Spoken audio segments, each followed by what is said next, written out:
Class 10 chapter 1 real numbers.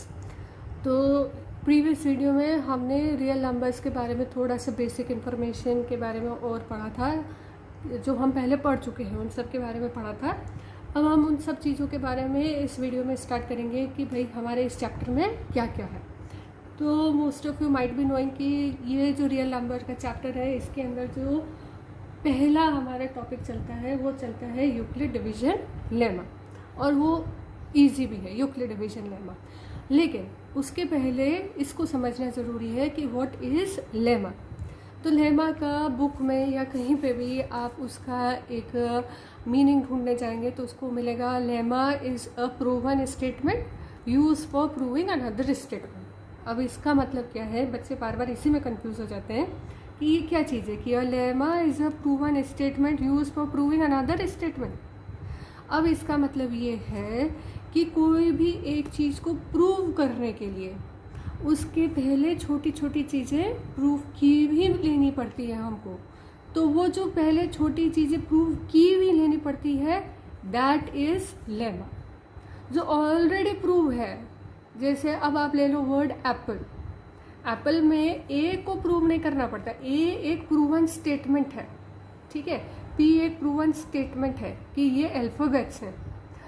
उन proven statement को use करके हमारा वर्ड बना है एप्पल, ठीक है।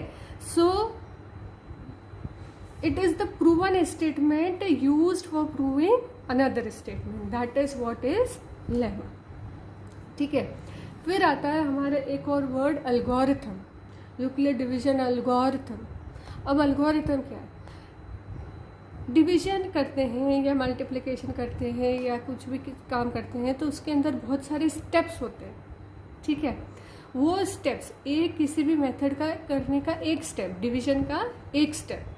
लेकिन जब हमने डिवीजन पढ़ा था अगर किया था, और जब हमने HCF बहुत पहले पढ़ा था जिसके अंदर हम इस तरह का ब्रैकेट बनाते थे और फिर वापस इधर रिमाइंडर आता था, इधर से फिर से इस तरीके से ब्रैकेट बनता था, तो ये स्टेप रिपीट हो रहा था, ठीक है।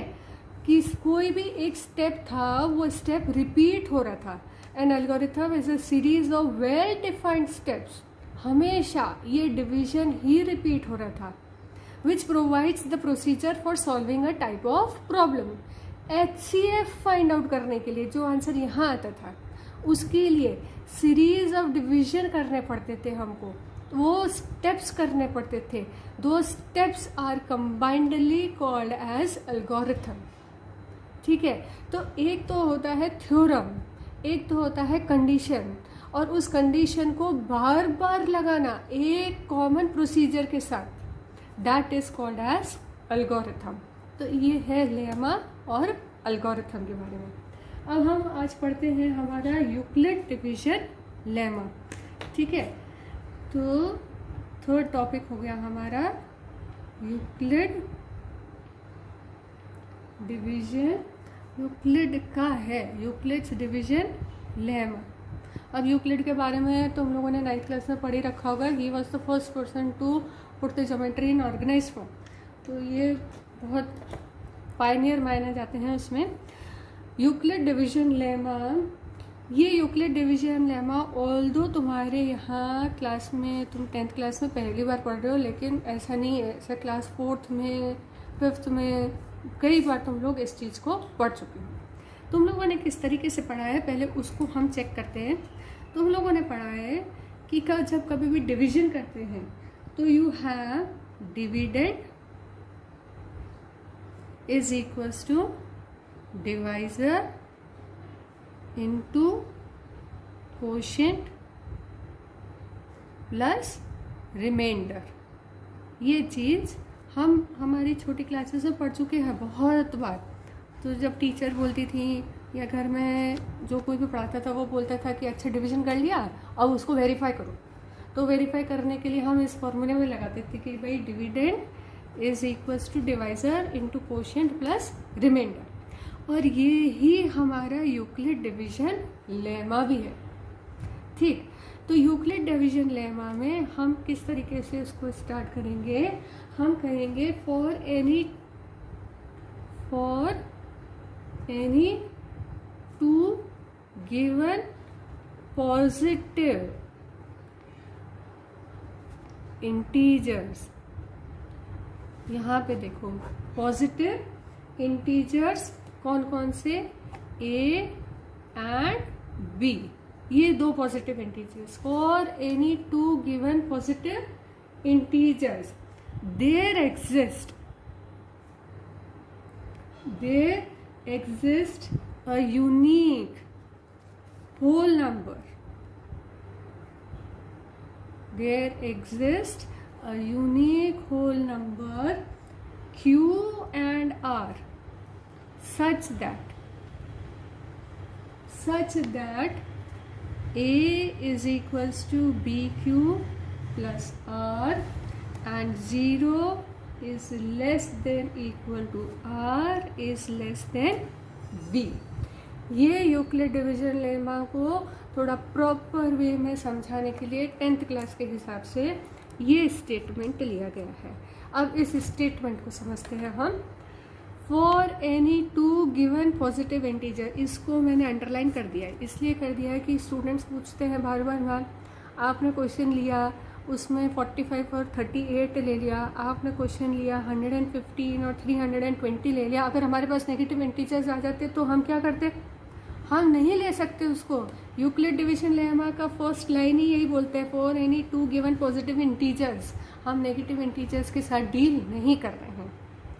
कौन कौन से positive integers, a and b, there exist unique whole number q and r, इसको चलो पढ़ते हैं हम। Such that a is equal to bq plus r। अब for any two a and b, ये डिविडेंड जो है ना, ये डिविडेंड ये है a, ये है a, और ये जो डिवाइजर है ना ये है b। तो हमेशा देखो डिविडेंड जो होता है वो डिवाइड होता है b से, ये डिवाइजर होता है और ये डिविडेंड होता है। जब इसको इससे डिवाइड करते हैं तो यहाँ पे कुछ नंबर आता है जो कोशेंट कहलाता है। तो ये q मिला हमको, दिस इज q, और ये कोशेंट q, तो डिविजर और कोशेंट मल्टीप्लाई हो गया, तो डिविजन और कोशेंट मल्टीप्लाई हो गया।